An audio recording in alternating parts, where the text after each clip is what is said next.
Halo teman-teman, selamat datang di podcast kita hari ini. Di episode kali ini kita akan membahas tentang pembinaan kesadaran bela negara dalam perspektif PKN kemasyarakatan.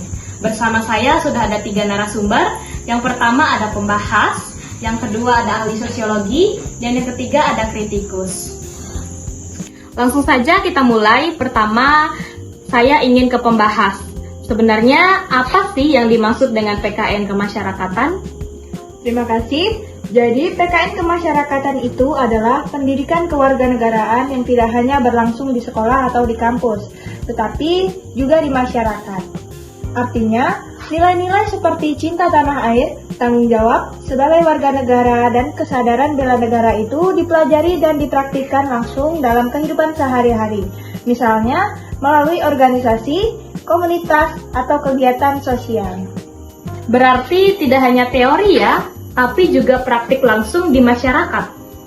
Betul sekali, bahkan justru di masyarakat nilai-nilai itu benar-benar diuji. Misalnya, bagaimana kita menjaga toleransi, ikut gotong royong, atau peduli terhadap lingkungan. Itu semua bagian dari bela negara juga. Menarik. Nah, saya ingin bertanya ke ahli sosiologi, dari sudut pandang sosiologi, bagaimana melihat konsep bela negara ini di masyarakat?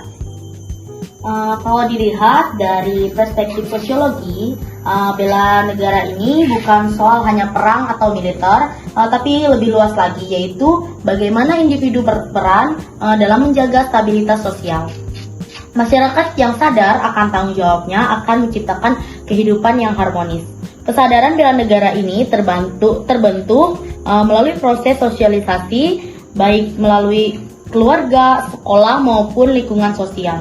Jadi, kalau nilai-nilai itu tidak ditanamkan sejak awal, akan sulit bagi seseorang untuk memiliki rasa bela negara dan tanggung jawab terhadap negara. Berarti keluarga juga punya peran penting ya? Sangat penting. Keluarga adalah tempat pertama seseorang untuk belajar tentang nilai. Kalau dari kecil sudah diajarkan disiplin, tanggung jawab, dan rasa cinta tanah air, dan itu akan terbawa sampai dewasa.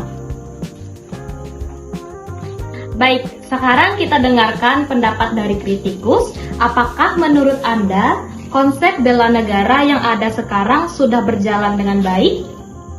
Kalau jujur masih banyak yang perlu diperbaiki. Secara konsep memang bagus, tapi implementasinya masih kurang maksimal. Banyak masyarakat yang menganggap bela negara itu hanya tugas tentara atau pemerintah. Padahal semua negara punya peran. Selain itu, pendidikan kewarganegaraan kadang masih terlalu teoritis, kurang menyentuh realitas yang dihadapi masyarakat saat ini. Maksudnya kurang relevan dengan kondisi sekarang? Ya, misalnya di era digital sekarang, tantangan bela negara itu bukan hanya fisik, tapi juga informasi, hoax, ujaran kebencian, dan radikalisme di media sosial itu juga ancaman. Tapi hal seperti ini belum terlalu banyak dibahas secara mendalam dalam pendidikan kewarganegaraan. Menarik sekali. Pembahas, bagaimana tanggapan Anda? Saya setuju, tantangan zaman sekarang memang berbeda. Karena itu, PKN kemasyarakatan harus bisa menyesuaikan diri.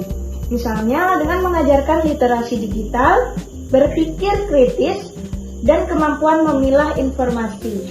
Jadi, bela negara sekarang bukan cuma angkat senjata, tapi juga menjaga persatuan di dunia digital.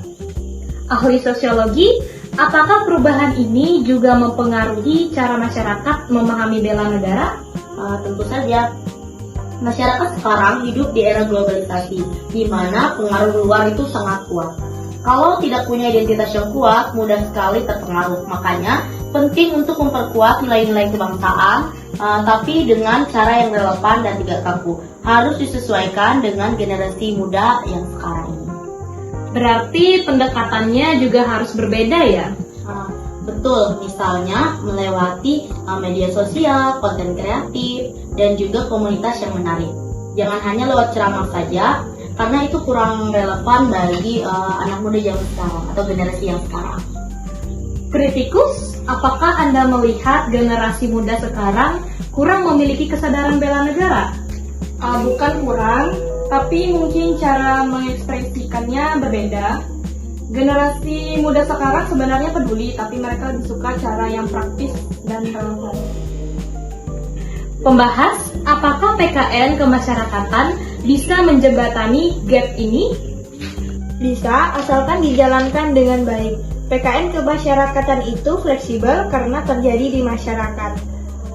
Jadi bisa disesuaikan dengan kebutuhan dan kondisi lokal. Misalnya di daerah bisa dikaitkan dengan budaya setempat, gotong royong atau kegiatan sosial.